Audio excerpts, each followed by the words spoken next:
So, I'm a little bored. No, this is. Yeah, I probably want to turn that off. So, I'm a little bored here, so I'm going to be messing with an alternative microphone. I'm not necessarily marking the video, but I'm certainly drawing attention to it for sure. So, the topic of this video, we're not going to be doing a walkthrough on how to beat anyone specific. We're just going to be talking about something. We're going to be substantiating something that is not only obvious to, a CCRL champion computer, but is also visible to human players. It's not widely talked about, but, and drumroll, here it is, upper level players, stronger players do make clear mistakes. You should not be imitating them. You should be learning the chess knowledge and calculation. You should always be competing yourself and trying to get better. Always trying to outdo yourself and get stronger and stronger. And once you lock in the real way to win, you should keep it, no matter what. So, what we're going to do is we're going to use Stockfish 16 cranked to the max, looking 128 moves down, to see what mistakes higher level players can make. But we won't be using a high level player. It's just like, first of all, it's I like all these players are. I just don't think these are accurate representations of these players. These players are often 100% accurate anyway. So I'm not only being nice, but I have grounds for what I'm saying. Donnie Naroditsky is genius. Hikaru's a genius. Vishy's a genius. Like, no comment. Fabi's a genius. I personally call him Fabi Fisher. That's my personal nickname for him. He's awesome. Ding Loren, genius. Ion Nepomniachtchi, who can knock him? He's a genius. No comment. Anish Giri, yeah, totally. Genius. Wesley So, totally. Magnus, of course. Magnificent Carlsen, who can knock him? Who can knock him? He's the strongest human player of all time. Paul Murphy, he's not alive, but I still won't knock him. I don't know too much about this Sadarov. VD, of course, VD's amazing.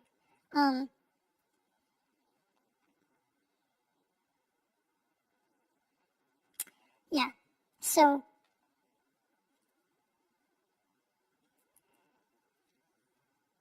and I'm not terribly strong myself. Like the strongest player I ever beat was in 1900, and my games don't evaluate accurately enough. I can even go into the end of the video. So what I'm going to do is I'm going to use Stockfish 16, not the one on chess.com, to play through a Devon, who's an adaptive bot, so it kind of humanizes this play. Talk about mistakes that upper level players make that you shouldn't be copying. These are not mistakes that these guys make, and I'm not talking about anyone in particular. I'm not talking about a personal level, and I'm not talking about So I'm just talking about pieces, and I'm talking about I'm really just talking about the idea of copying someone else's games and stuff when they're deliberately throwing them or they just don't care and stuff, honestly. Because, like, for example, and this is a classic example, Magnus, he really decides when he wins. Along with Hikaru, Nepomniachtchi, pretty much all of these guys, honestly. Fabi for sure. The prince and king of the USCF. Again, Matt Dorr is one of the best chess players of all time for reasons specific to him. Pandolfini, chess genius, he writes amazing books on chess. They're very helpful. And, of course, Hou Yifan, Judith Polgar. I don't know these ones. Arena Crush. Kostenyuk, yeah. Also amazing.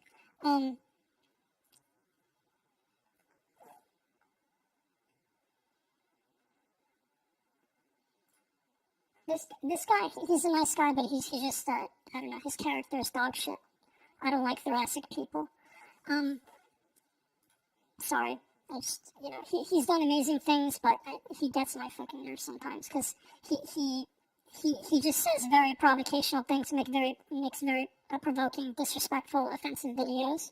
And I just, he leaves a bad taste in my mouth. I can't overcome how I feel about that, even as much as I recognize a lot of the amazing, great things he did for people. Needy people and stuff. So I'm going to create my own game and then use the move tutor. This is probably the only context I'll be doing this. I would not use move tutor for anything. It's just it's cheating because it's cheating. Okay, it's wrong. Don't do it. It's not to your credit. It's to your discredit. And it doesn't teach you chess. It's not gonna give you this type of a win. 1900 computer, first try. It's not gonna give you this type of a win. It's not gonna give you this type of a win either, or this type of a win, or this type of a win, or this. I mean, she's pretty hard too. Jade's type of a win. Aziz is, I guess, a little bit confusing. Yeah. Hans and Maxine were not very efficient. Or this type of a win. I guess Dante's pretty hard. But yeah, I just don't remember it very well. So let's get with it. Let's talk about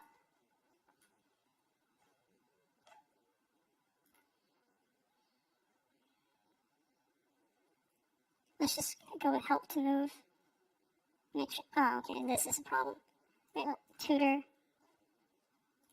It's 16 threads. And let's open up how much RAM we're using. So we're going to use all the CPU cores and 8 gigabytes of RAM. So,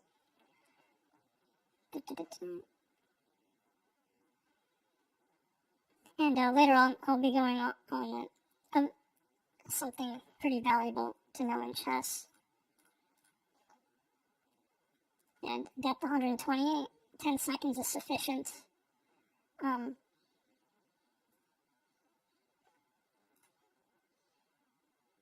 Okay, help to move says D4 is the top choice. Alternative F3. E4 is comparable to F3. That's not what I said last night. Okay, I'm just going to run this again because I think there are some mistakes there. Because that's not what I said about E4 before. It gave E4 a 0.25 center pawn rating. And here it is, 0.26, there we go. So significantly different from D4. It just has better statics. D4 has better statics. It's not necessarily dynamically better, but it's statically better. And dynamically the same or better. So yeah, we're gonna be playing a D4 game. Okay, and he plays this shit.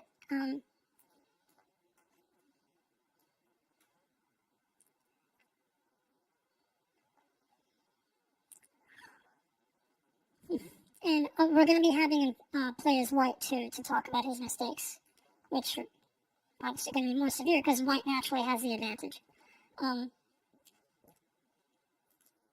Let's call that help to move. They're obviously need help to move.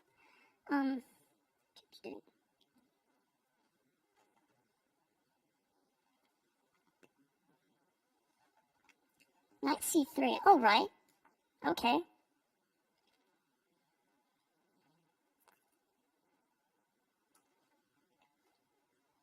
It's very interesting. It's probably a purely dynamic move with possibly some prophylaxis in there. And then FC plays the pawns.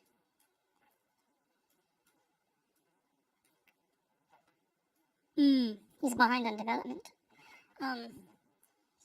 Help to move.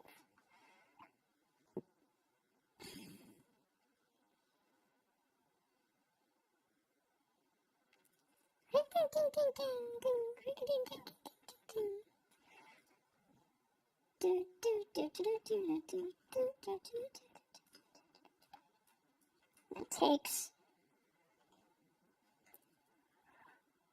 and which is a sound move. Material advantage, though he does hang the pawn.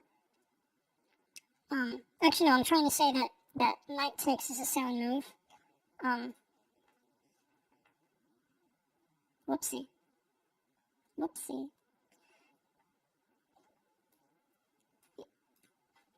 Where's my help to move?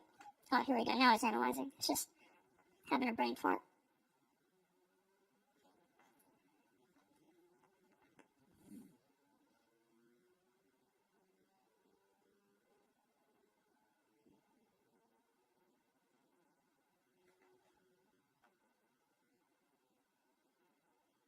So I'm reiterating, high level and top level players do not necessarily make these mistakes out of oversight or inability at all.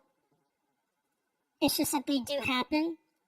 And probably all of the time they just do it because they don't feel like playing accurately. They just don't.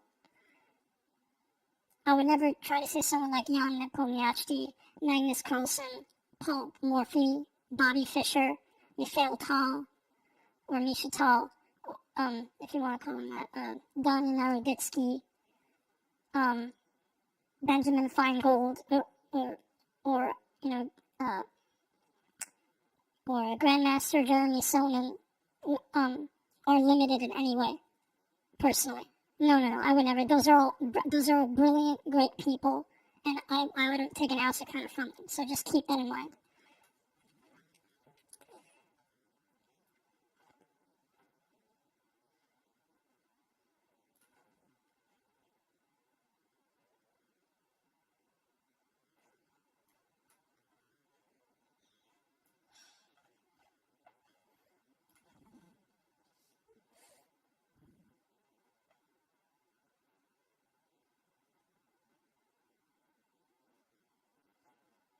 And this is the French defense Rubinstein Ellis Gambit. Interesting. Not sure how they combined the Rubinstein and the Ellis Gambit. Or maybe I'm just remembering it wrong.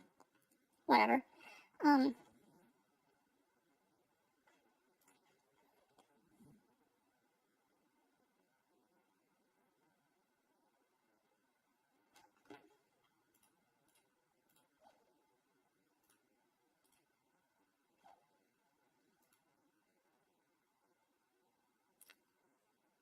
Interesting.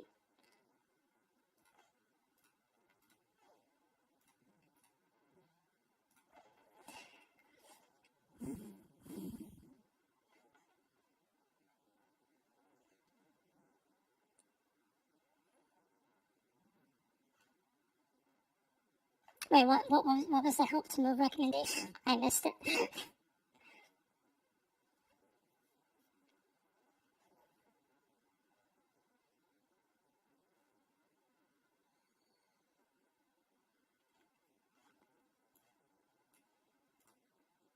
Here we go. Yeah.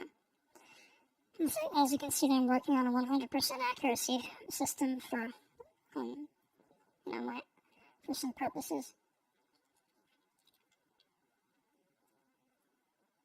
On the side. Has nothing to do with this video, really. Wait. Hey, give me my move. Give me my move. Does it not understand the position?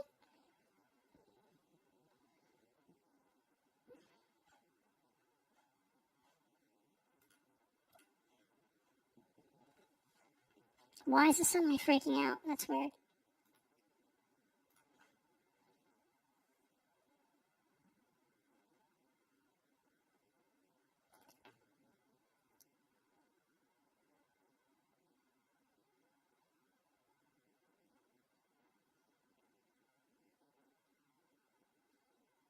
Okay. Computer just doesn't understand the position. I'm gonna give check.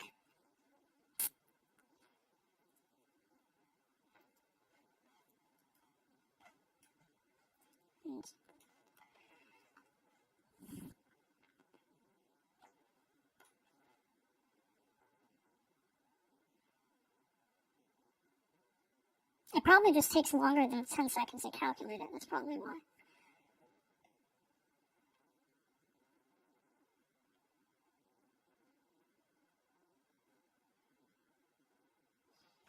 Okay. I'm not going to mess with this right now. I'm just going to go with this type of stockfish that they have in here. Back here. I do not want this pawn. No, this bishop should not be cutting off the queen. Sorry. Not doing it. Drop the queen. No, I don't want to cut off the knight, so I'm going to drop. It's cool. No, I'm not going to drop pieces, so I should be doing this. And in this, I could be dropping the knight.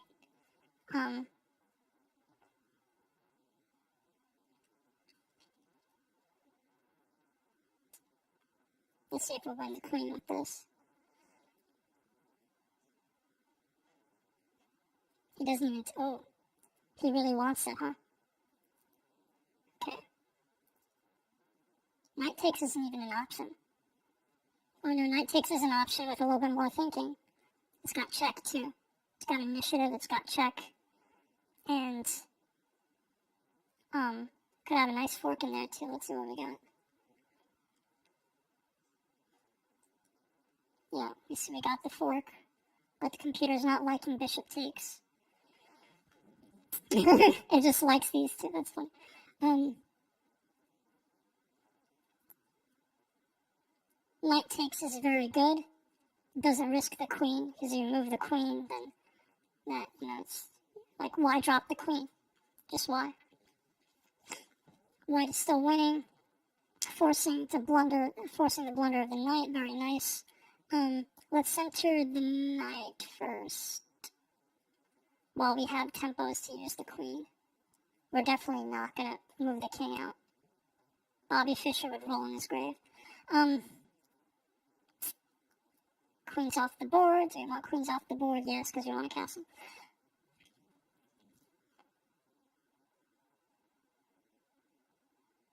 Checking, force a black king out. Okay.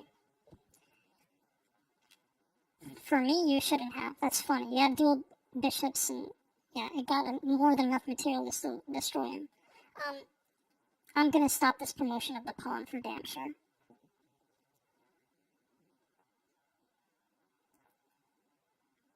Let's trap the knight. Ooh, I love this tactic trap. Yes, let's go tactical.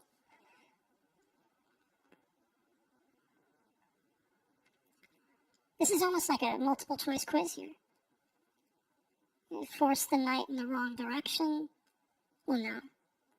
Yeah, we could force him to waste a move on the knight to do this because,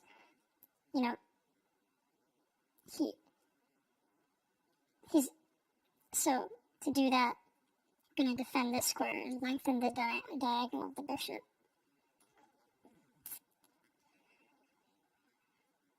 Which is good for bishops. Bishops like long diagonals, not necessarily on your side of the board. They're good on the other side of the board too. Bishops are like the black square bishop is happy here on g7. It's not all about rooks on the 7. Bishops on the 7th is a thing too, sometimes. Okay.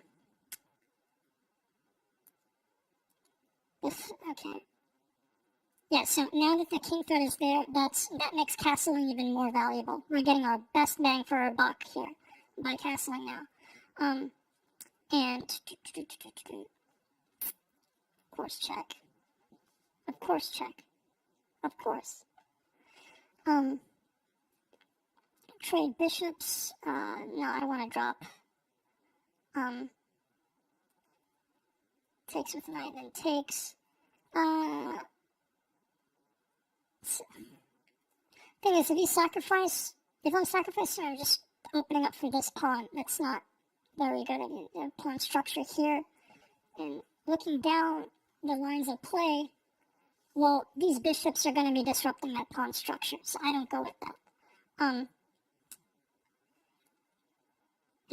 No. No. But if I trade, and that makes these pawns stronger in the realm of possibility.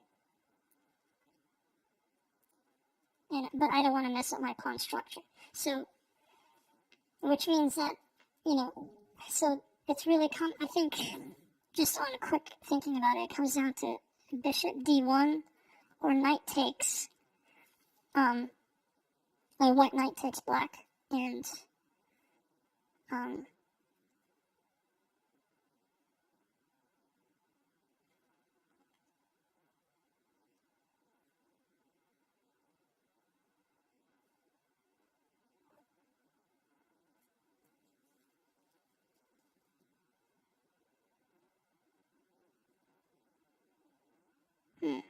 gotta take a second to weigh this out. Yeah, possibilities are better with bishop down here because you have the possible fork by taking on c6.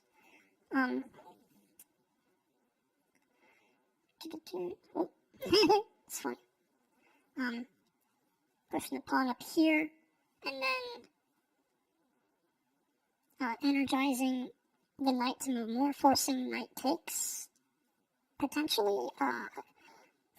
Interesting. It's forcing mobility knight, bringing it closer to my king. No, my king's kind of low in defenders. I should actually be, trying to get past the 5th rank and winning trades. So that can mean something like exploiting a weakness, and my development isn't finished, so this is a good move right here.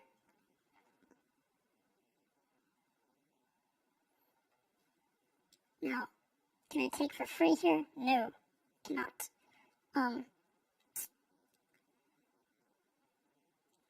This doesn't really weaken that bishop so much. But I can scurry it to make my pawn stronger and possibly go for a promotion. So now I'm going to take with the knight. And then he's hitting here. Rook takes, rook's on the 6th, what? No, rook's on the, no. It's cool. We're going to be, we need the time advantage. I said we need to buy time because we need to get past the 5th rank. Our position's pretty close. We're down material. Spatial control is probably something to be wanted. I mean, it's kind of wanting there. No, pushing this pawn to a4, that's actually losing tempo. Should be gaining tempo, like this. It takes, but we're not going to sack this bishop because we're not going to drop pieces instead. We're going to continue doing this. Bishop takes. No, we should be,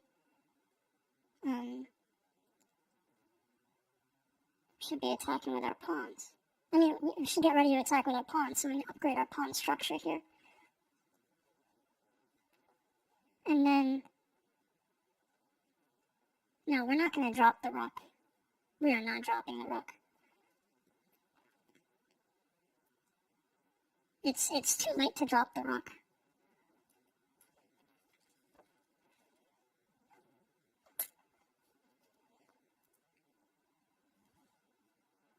Moving king here is a better idea. King safety is a priority.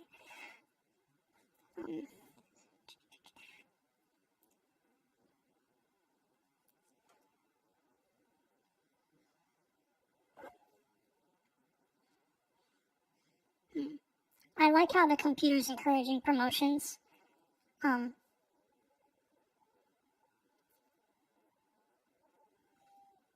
So here we have a 3-way fork, which is very pressuring for the opponent because, well, they have to do a lot of thinking, right?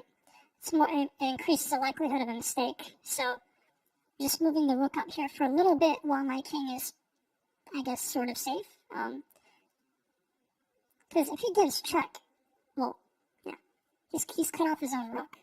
And we're sure as shit not moving this h4 pawn anytime soon.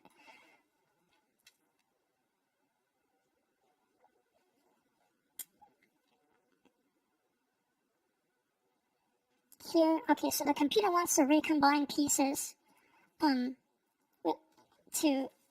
answer this clusterfuck right here.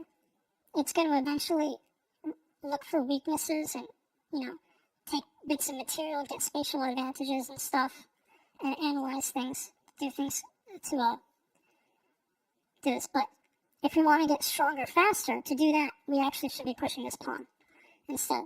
That's more efficient. And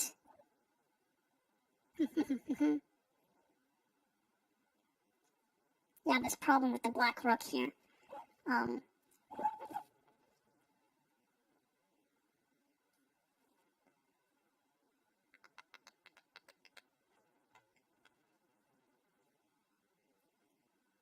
This rook is inactive. We need to make it do something because we need to be as strong as efficiently as possible.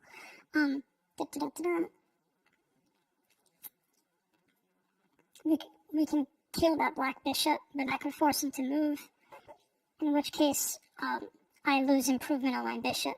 So I'm actually going to press the pawn. And by the way, a lot of my calculations are incorrect because I'm just looking at statics. I'm not really thinking too dynamically. So just know that. Rook's on the 7th. So the rook's on the 7th.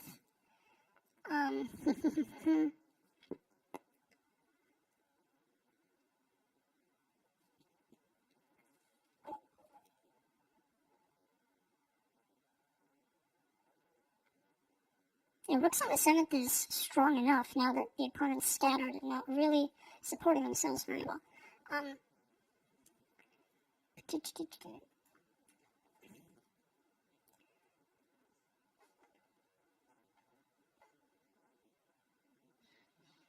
Eventually, I'm hoping to win the trade to promote this pawn, because that's always very exciting. Because once you get that queen, you outweigh all those other pieces. So, yeah. If I force rook takes, it makes it hard to promote, so I'm going to do this.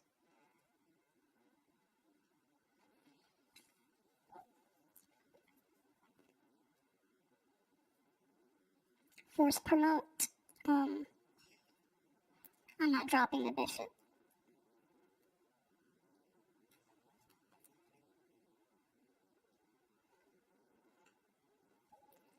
Just gonna force the rook back. Okay, but now, I could get a big tempo advantage. And I'm gonna fork.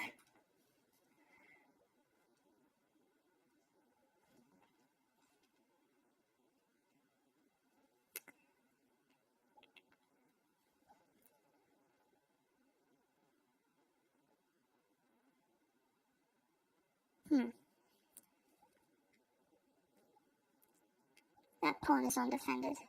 Oh, no, it's defended, so I should be backing off this black rook to finish off this battle that started at the top right square. Do I want to smother my king? Nope. I want to support it. It's a pretty simple question there.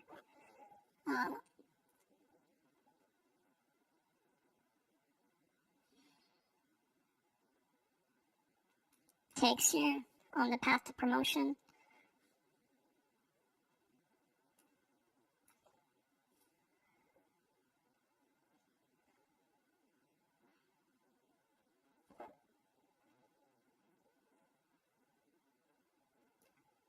Getting rid of any checkmate threats here.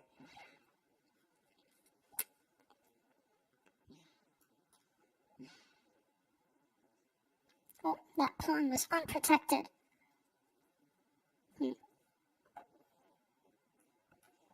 Wow. We can sacrifice one rook, that's okay. But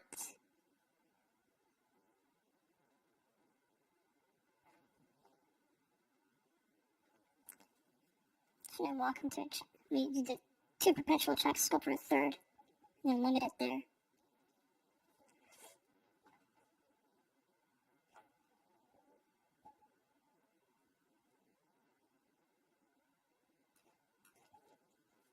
Now we can force a win.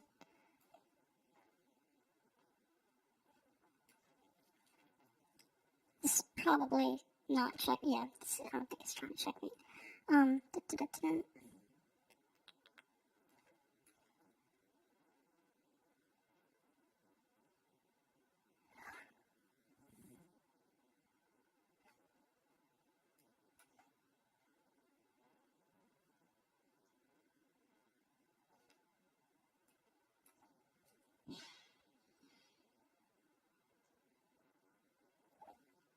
Alright, now he's trying to force a draw by repetition. What is Stockfish? What are you doing? Win this game already. Seriously.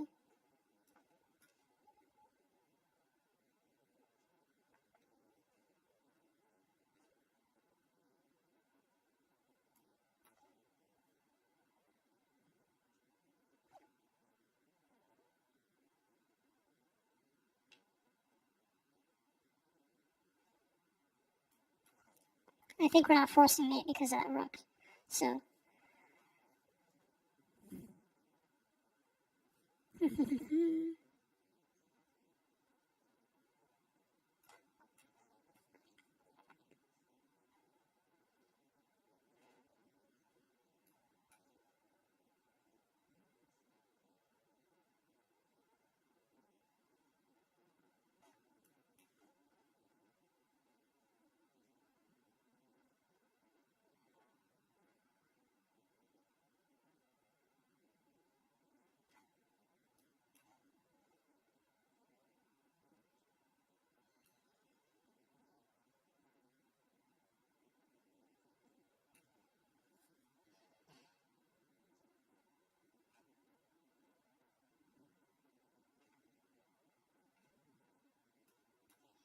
Stop and promotion of the black pawn.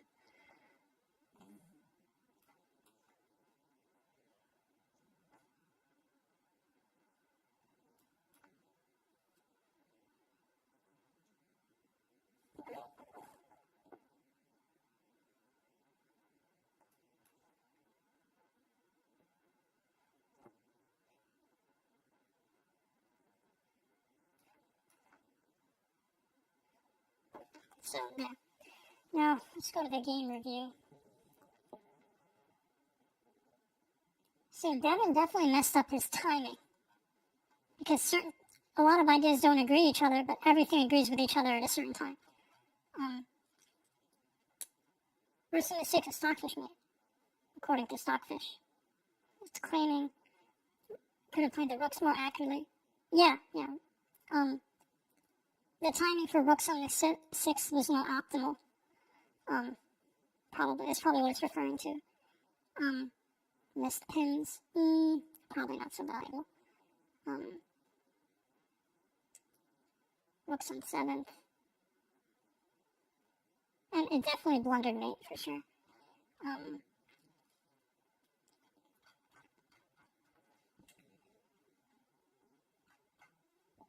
So what Devin did.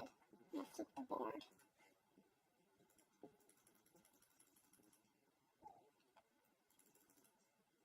Just giving away pieces in the opening.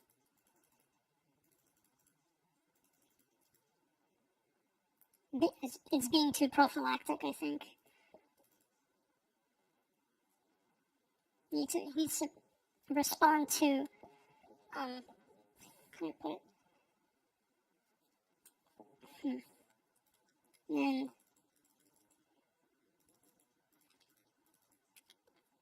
hanging pieces, doubling pawns, neglected his pawn structure, dropped pieces.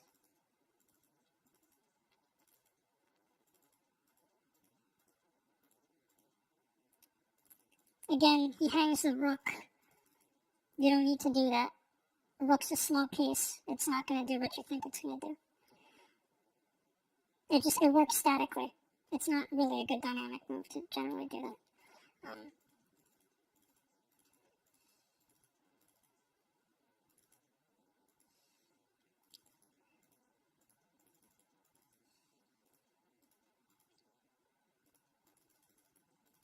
And white here is just not efficient.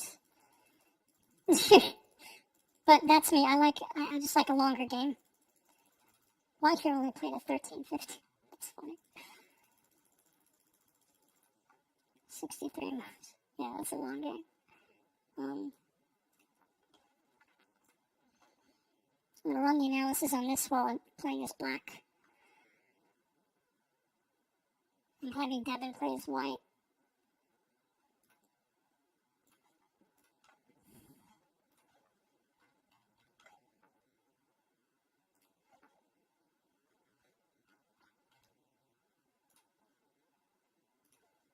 Yeah, here we go. With some added pressure, let's see some mistakes that high levels players can make as white. So just going back to it, we're going to see what mistakes high level players can make as white. Yeah, if you sacrifice, because the thing is about dropping pieces is that it's basically sacrificing without an advantage. And you're letting your opponent force you around. You're supposed to be forcing them around. And it's like, well, how do you do that as black? Well, here's some insights here. What are some ideas for gaining tempos as black? That's what we're trying to answer here. Because that tempo advantage is very important, and it's very important to force. Do I want to expose my king? No. E4 is, I want to do E4 but one tempo behind. What? E6.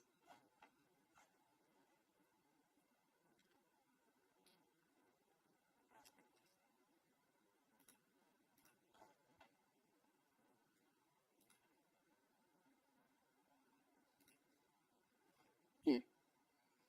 We're going to favor developing the queen and knight here. This is just silly. There's just too many possibilities. So we're going to do this. Bop.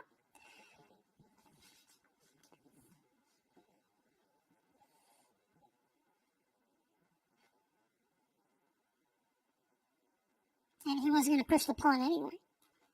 So you don't even, what's called E5 is silly. Do we want to let him take this side? This could be dropping the knight D6. So, gotta finish our development too. But we need spatial advantage. Think. We don't want to drop the pawn either. So I'm gonna do this. Oh, he's already castling. That square must have been weak. But how? Yeah, I don't see how that square was weak. That was a poorly timed castle. So yeah, you should only castle in the opening when in a timed way. It needs to be part of the plan. But, castling is good. It's efficient. Centering the knight, cutting off the bishop. No. H6 is... No, sorry. Let's unhang the pawn. Supported by the queen. I mean, that's just rational. I like it. Gotta control the center too. So important in the opening. And for, gameplay at the center. We need the option to castle. That's the thing. We castle on the opposite side, we have more material to work with. So we should be moving the queen.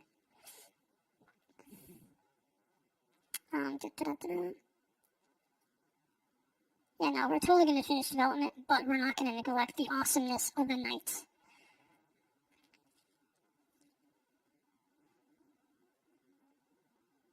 This is so funny. We dropped the knight, though. That's weird. And we can totally do this. We have a potential cascade from that white pawn. The threat is too real. We're not going to drop this knight. We're going to take advantage of that hung pawn later, but it just, no, it's not enough of a threat. It's not enough of a threat anyway. So we should actually be taking back control of the game with this. Yeah, boy, and that was, like I predicted, immediate advantage for black. Why hang the knight now? That's weird. Not gonna back off the knight. Heck no. It all comes down to the knight now for some reason. Oh yeah, we just can't drop it. That's the thing, the knight's being forced. The knight's gonna hang up there. So I'm gonna do this.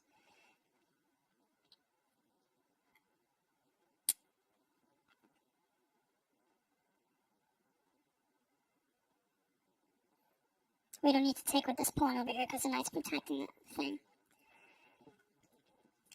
Here we go. Boom. There we go. Blundered the bishop. That's as good as capturing that bishop. We're not dropping this knight potentially either. Actually, no, we wouldn't be dropping this knight. We'd actually be getting a big spatial advantage. We could sort of be winning the game though. It's just looking at the material 4, 4, 8, what's it called? Even though we're technically on just looking at like the center pawns, we're winning. Dealt the rook. Burning the knight, which would massively slow him down. Taking the pawn just doesn't do enough. We can prepare this fork at e5, and you know, that rook isn't really much of a threat, honestly. But if he blunders that knight, then it's as good as having no knight.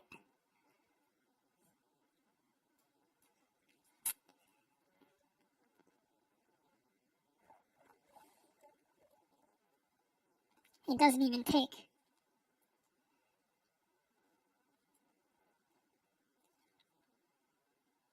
This pawn is hung. You should take. But I can end up forking my 2 pawns there. I don't want to do that.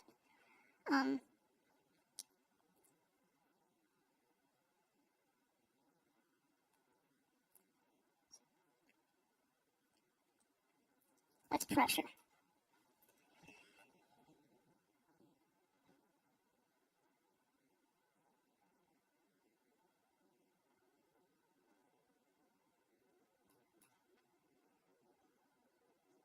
Whew, this opponent's white is very weak right now. Fork.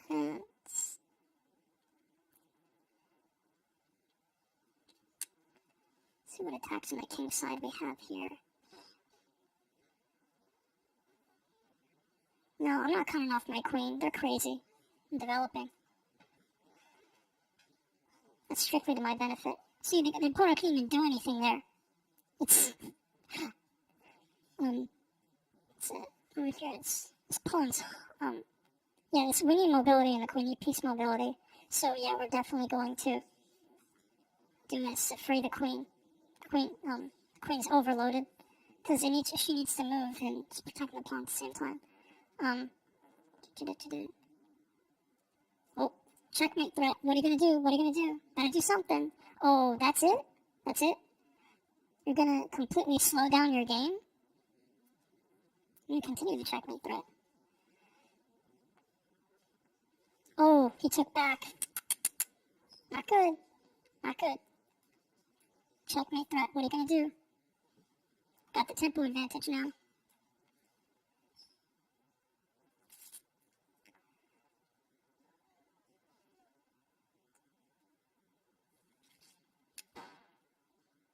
And longest diagonal. But all of those moves aren't equal because on this square the bishop had the longest diagonal, which makes it stronger.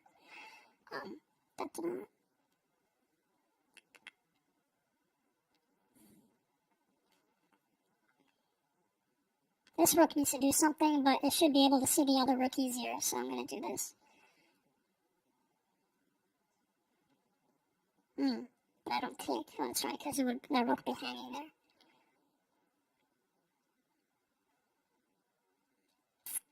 continuing the threat on the king. No, continuing the threat on the king.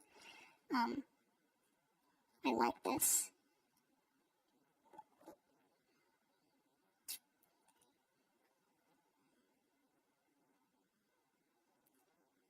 Should I attack the queen? Yeah, I mean, this kind of poops in his party a little bit. We have a lot of pawns. We could definitely sack a pawn. The computer knows it's too reactive of a move, so it just saves the queen. And now I'm just going to hurt him even more.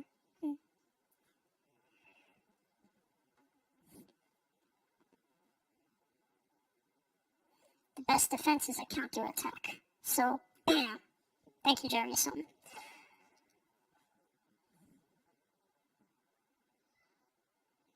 Am I going to sack the queen? No, but I can totally. This opens up a kingside weakness here, so. What? But I have to free this bishop. That's the whole point of that. But, yeah, see, I knew that arrow. See, it makes sense that that arrow dropped off, because if I free this bishop, then my king's being forced around. That's not necessarily to my advantage. But, I can make more queens, so I'm going to sack the queen. Pretty much all pieces are replaceable, so you can drop them, right? But there's too much that happens before then. Right now, it's more decisive. It's more in favor of black.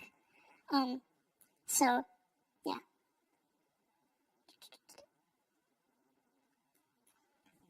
Continue threatening the king. He's not going to promote, so he's done. Game's decided. Game is decided. Black is stronger by a long margin.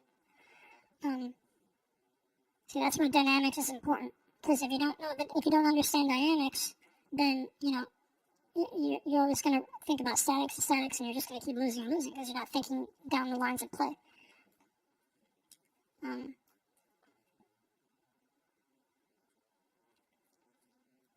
Let's free this bishop.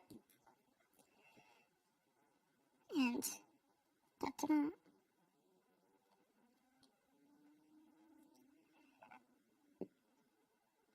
This makes more sense.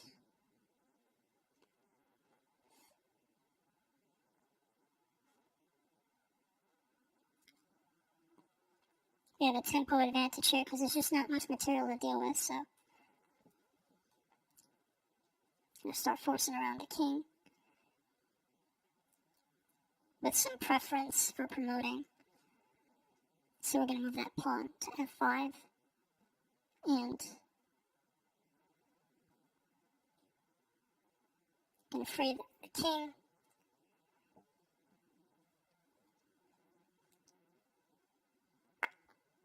We're not going to drop this piece, oh no.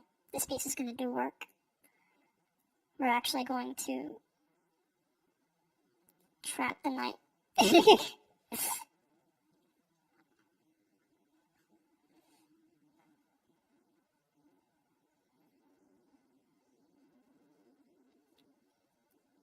Could we drop that pawn?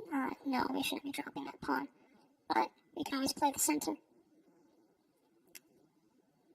And go in the balance of material. By doing this. There we go. There's just not enough play in the center. So I went to the wing. Like Jeremy Sullivan teaches. And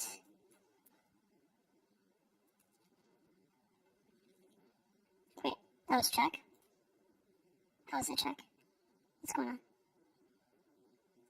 Oh, it's the reveal check. I missed that. Wow. Okay, so that pawn's hung. It's strong. Do you want to go the route of strength or sacrificing?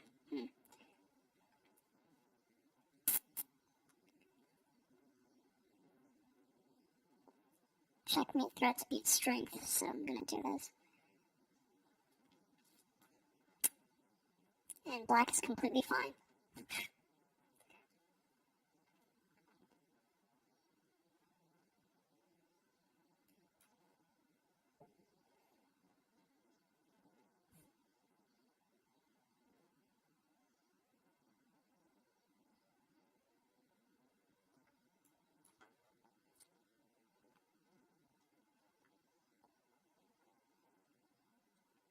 doubled rook.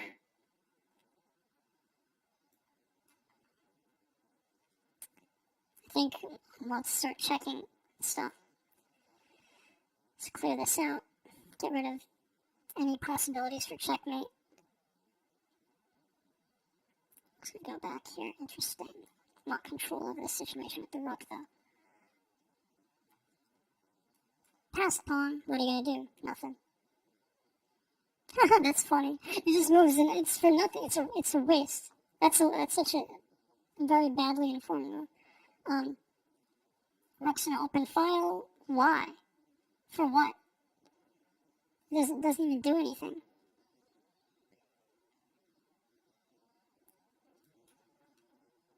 Yeah.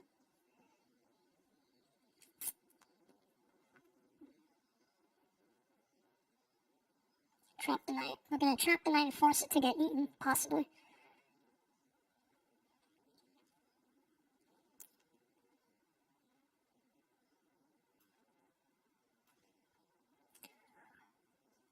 Sack, and I'm even stronger than when I had it with the rook, with the promotion here, so I'm fine. Obviously check. But we need mobility for the rook. Yeah, as in to take the rook, so. M3, not a bad force checkmate. It's not a bad force checkmate, honestly.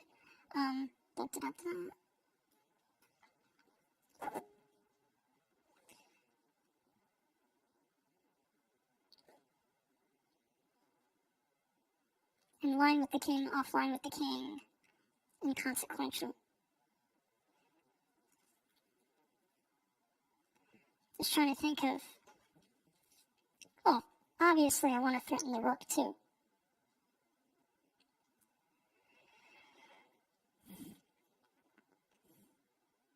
Sacking rook here makes no sense.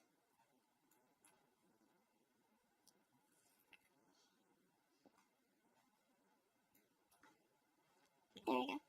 So, let's look at some mistakes for that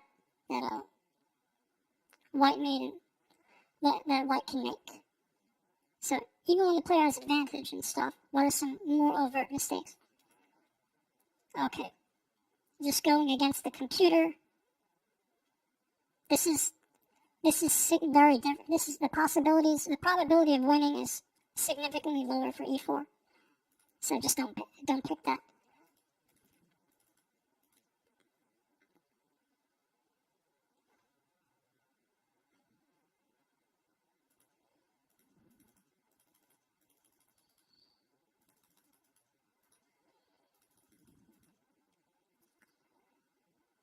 It's a waste of a move.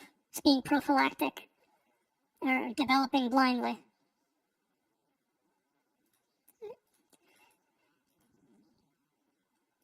Here.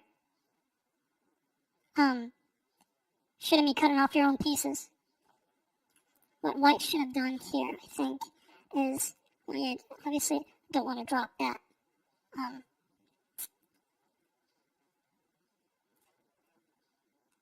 It's called, this knight is overloaded, so something like this probably makes sense. No?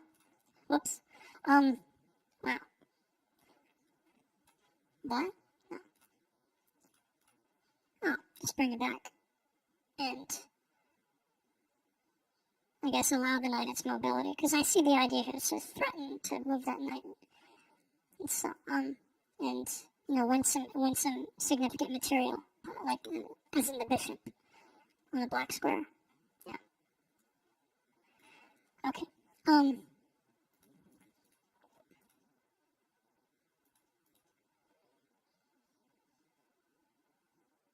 Let your opponent capture your pawn and win material. That's inconsequential.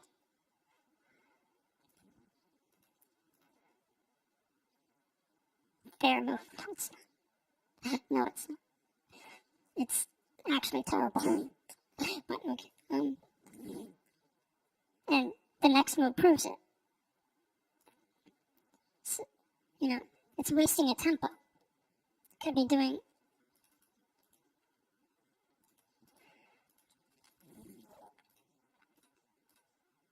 Ooh, white's a big material there. Black dropped pieces. Which I think was avoidable.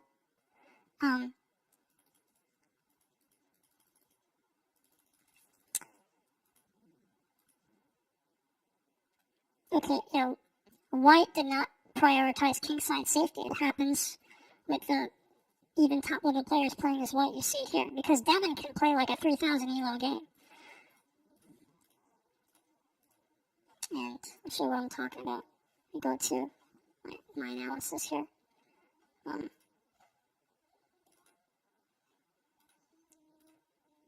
Oh, whoops.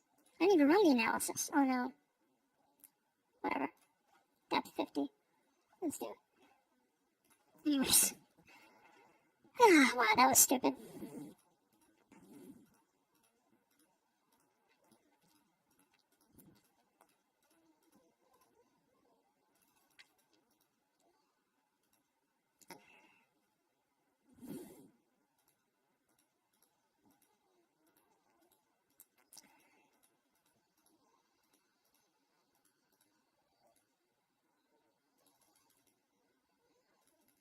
White here is just being careless. White here should have been way more dynamic.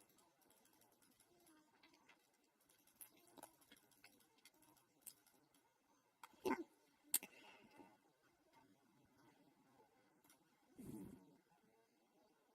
And let's go to what black should be doing.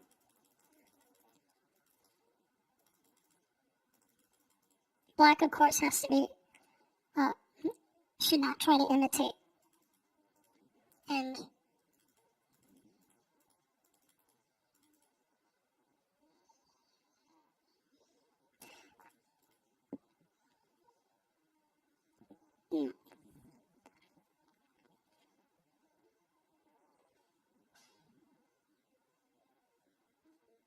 okay, black should think about prioritizing strength earlier in the game. And focusing on the king, for sure. So nothing really new. I'm just looking at what I'm learning from watching this. Because the strength of a piece isn't always innate or general, it's also contextual. Like this black pawn right here is super strong because it is potentially a queen.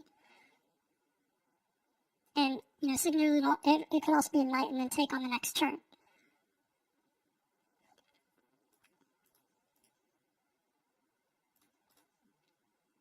Now, we promote to queen because it outweighs all of this, plus some more in general.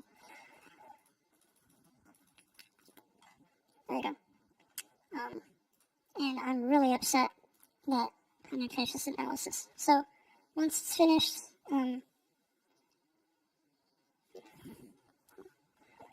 doesn't make sense that I play at 1450. 96% accuracy opening, and you put 78% middle game,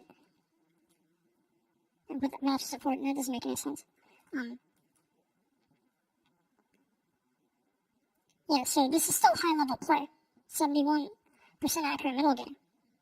Openings are rarely brilliant anyway, so you necessarily have to be a good player. Play a good opening. And no real mistakes here. Relative pin.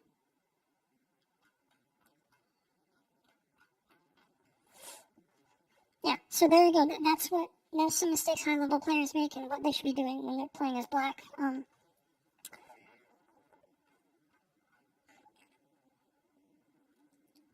me go to my games and talk about what high level players should be, what you should be doing as white.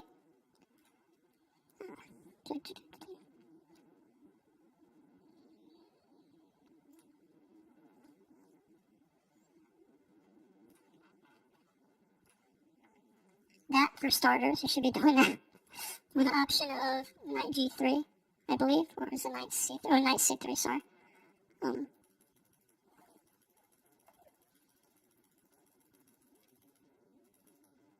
Yeah, you gotta be merciless as white and stuff. Don't take it easy on black, because black has lots of outs. Know that.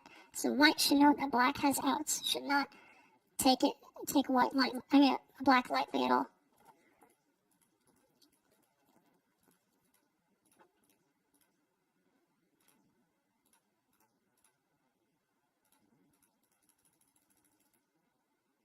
Definitely should keep the balance of material in mind. If you get too obsessed with dropping pieces, not dropping pieces, you can definitely mess up.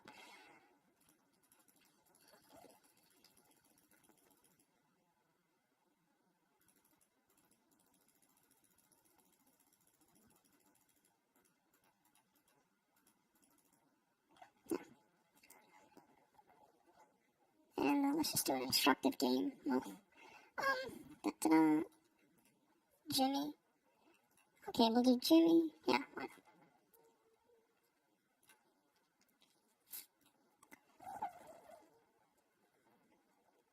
not? Do I want to do assistant?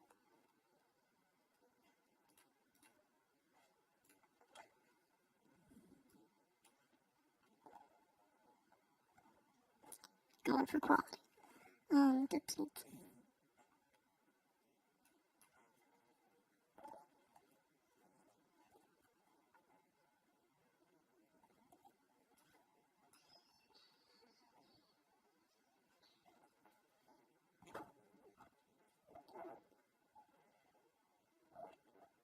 That was just being efficient there. I was getting spatial control. I was controlling the center. I was forcing around the queen, making her blunder even more. When you wasted a tempo, so I had up tempos and up spatial control, a bunch of stuff, and I'm not worrying about the queen coming in here.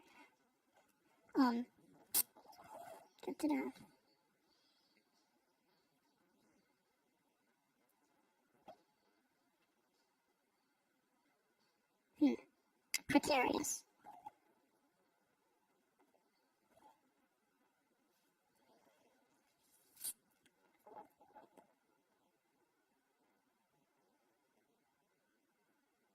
I don't want him to force me to change the direction that I'm castling for sure. So I'm going to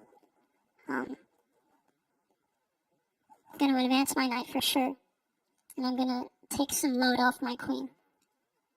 Oh wait, no. Oh, okay, my knight's pinned. Wow, I didn't even notice that. Force takes.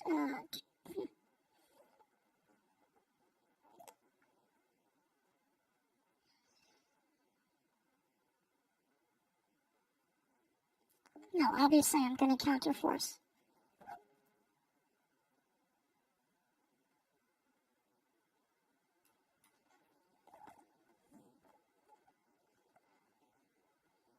He ignores it completely.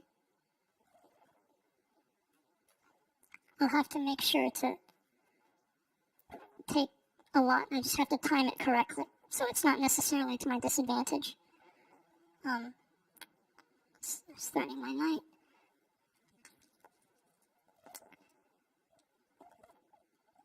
Square's protected if I take that queen. It's just distracting me, so I'm gonna go with the fianchetto. No. Bishop's home, that's the problem. I got a castle.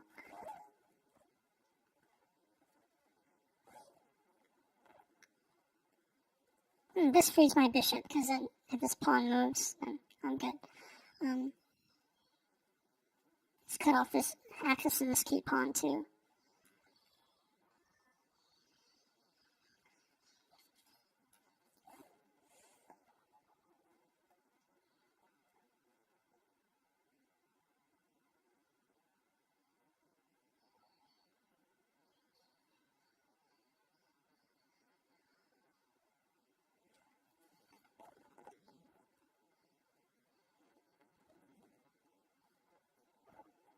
I'm gonna weaken this queen.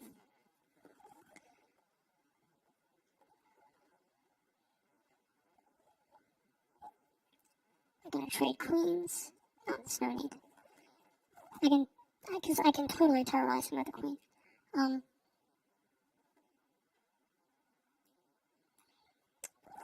Stay at the center.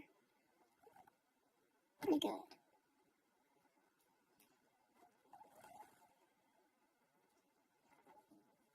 Yeah, that's very congesting move right there. We did check.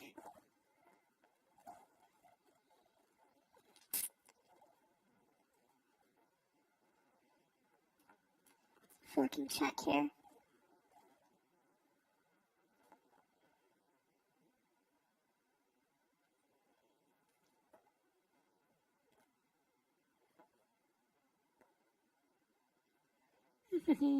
What do I want to do? Well, obviously go after the more important piece, the bishop.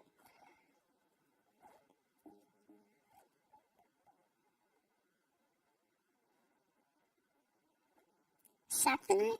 Why do I want to sack the knight? No, I don't want to sack the knight.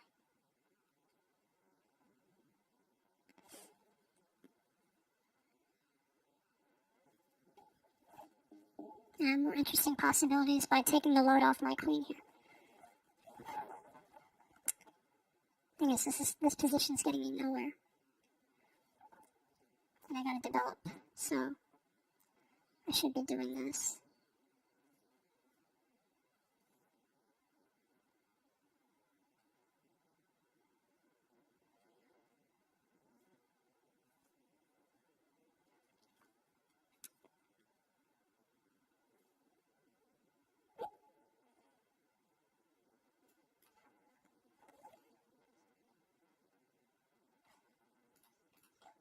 It's fine.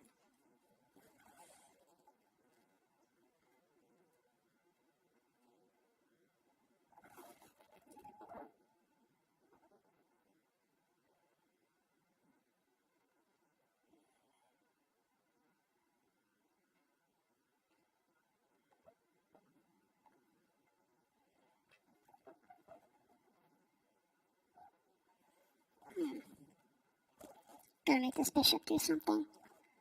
I'm not gonna desperado the bishop just yet.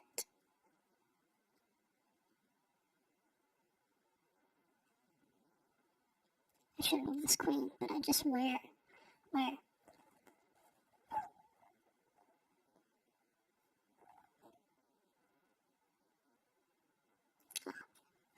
There, king side safety.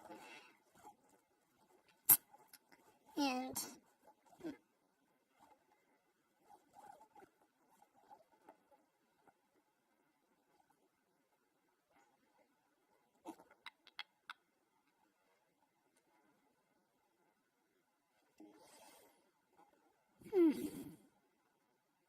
start forcing around this queen to hell.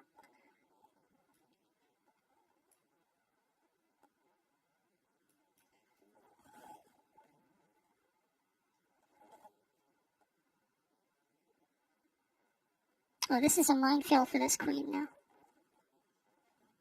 Oh, what? Okay, so let's talk about what white shouldn't be doing.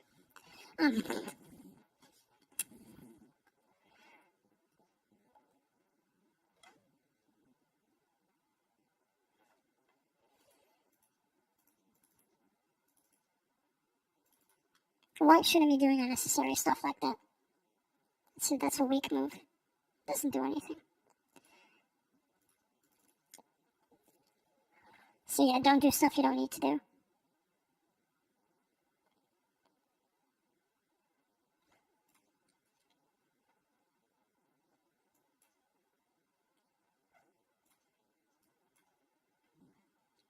This gives me stronger pieces.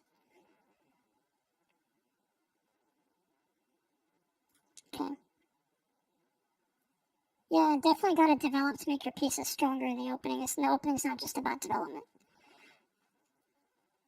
So at development, you have to make your pieces stronger.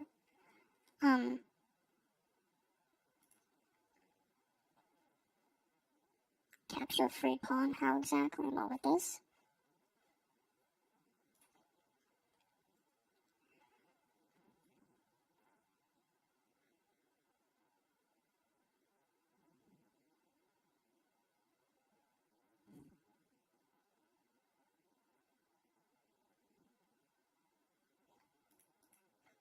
Oh, this? Oh, right, duh. Yeah, I could wall off the king here too, which makes this a good move. Wow. So yeah, when you're being dynamic, you definitely gotta consider timing for sure. But yeah, just going back to what white shouldn't be doing.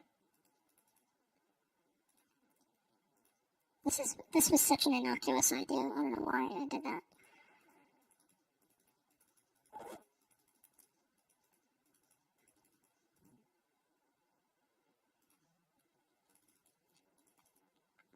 Oh, you gotta track your opponent's piece power too.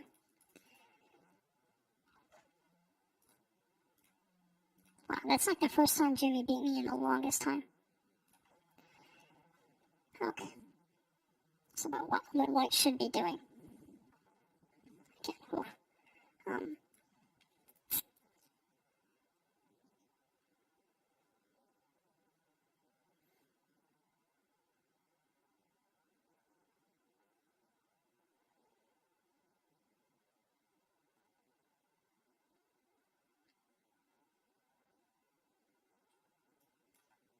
to be progressive here and not try to move the knight.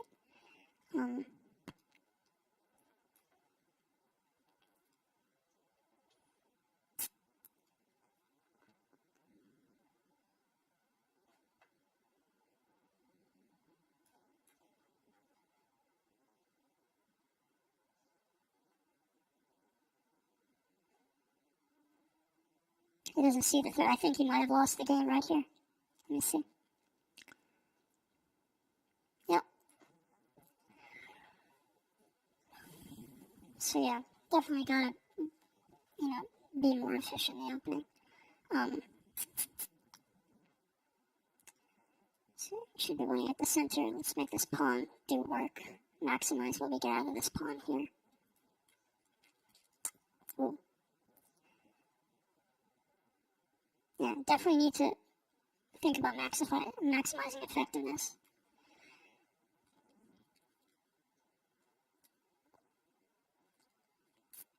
Do I want to hang this knight? No, hanging knight for simple check. It's just how I put it. So,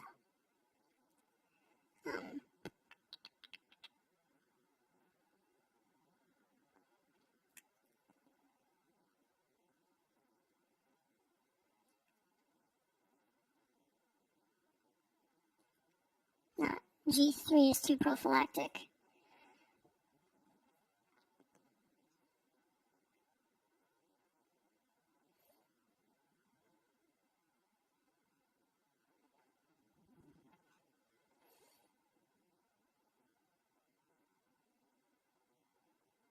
Let's create some urgency here to get tempo. Boom.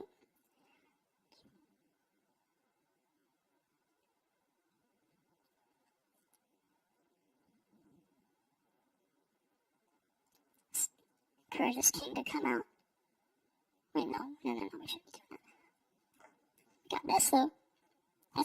That does something. Yeah.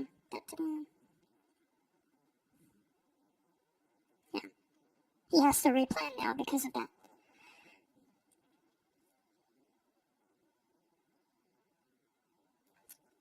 Let's encourage the rooks to see each other.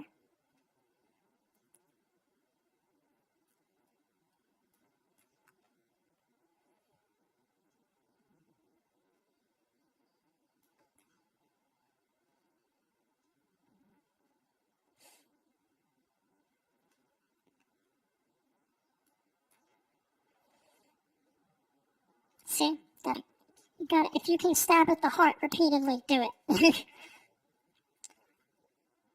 Oh,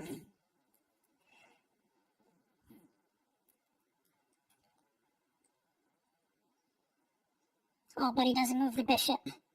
He tries to win material, but he doesn't realize it's actually a losing play. And yeah, we're gonna end up dropping that knight if we don't move it, so we got a desperado. Alright.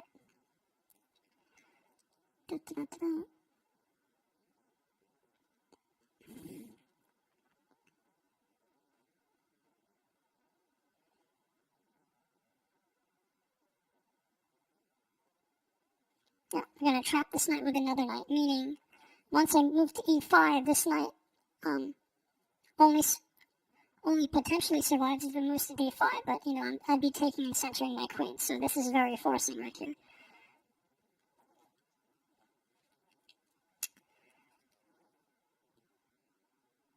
I should be developing my rook,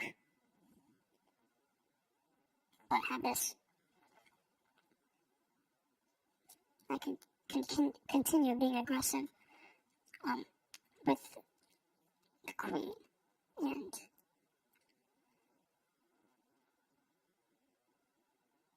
this bishop is not doing anything either. Yeah, so the lesson for this game, if you can be ruthless, do it.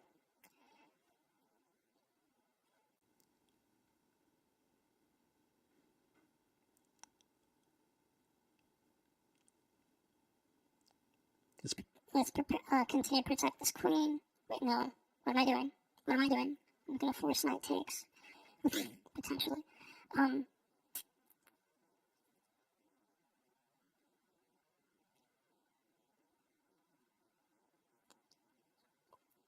That king is walled in. So yeah, this is pretty optimal right here. Interesting. Very cute. But I have an attack on the king, possibly. Oh no, never mind. I said this. Oops, I was wrong. I was wrong about the type of winning play I have. It's funny.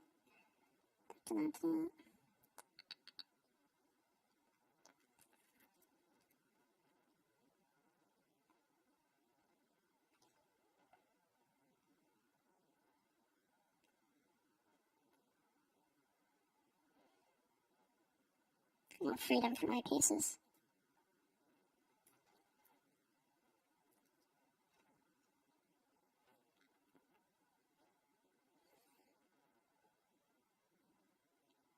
This king is gonna need to move here next. It really can't get to my queen. It's trying to stop the promotion of the pawn, but you can't. If I can wall him in and check, then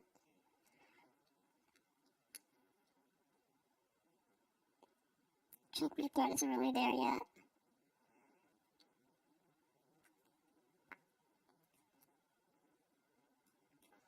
There we go. Made in one.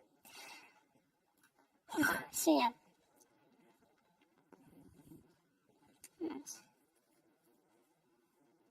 Computer doesn't think I mated him very well, but you know, I dominated him, so it doesn't matter. It really doesn't matter. You just need to dominate your opponent. That's it. So don't try to make every single, which means don't try to make every single static move perfect. Make your plans just better, you know, than your opponent. That's it.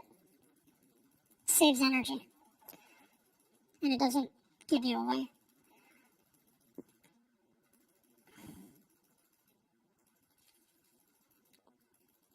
Definitely opt for mobility too. That increases a lot of possibilities for you, though it does make it hard to calculate.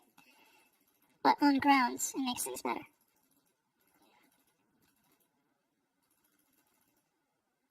Just focusing on the pieces and not the psychological aspect.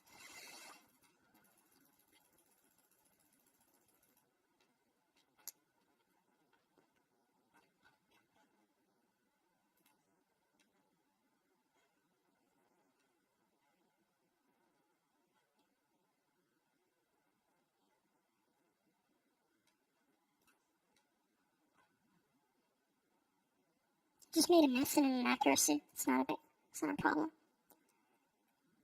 This was a mistake, but it's something better for you. Okay. What should I have done anyway?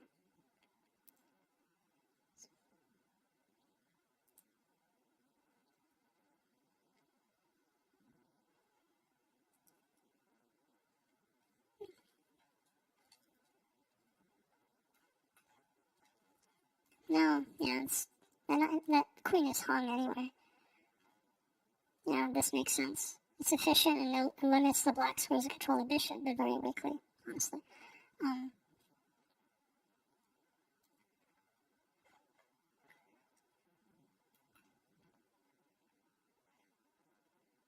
Really?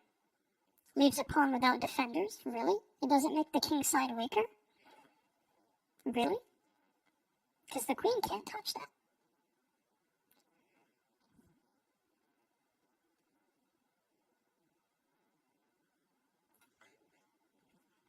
I don't agree with that. Yes, Fian Shadow here. G3 is good.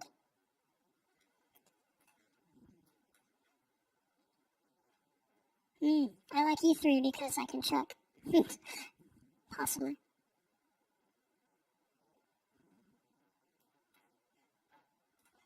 What if I try to control the black squares? Oh. If I sacrifice, that's funny. Yeah. Alright, anyway, so let's look at this. So, how strong can Demon play? Well, this fucking strong. 3100 middle game.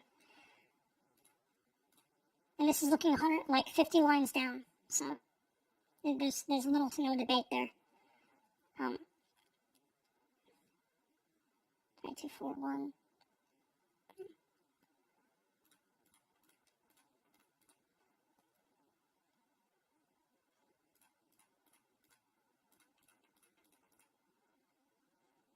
Indexes. 74%, 72% domination. That's as good. That's almost as good as it gets, really, realistically speaking, against the strong opponents.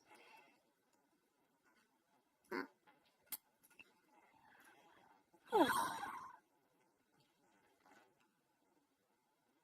Now, what are some things you shouldn't do ever? Should I talk about that? No, the video's too long. That's the answer to that question.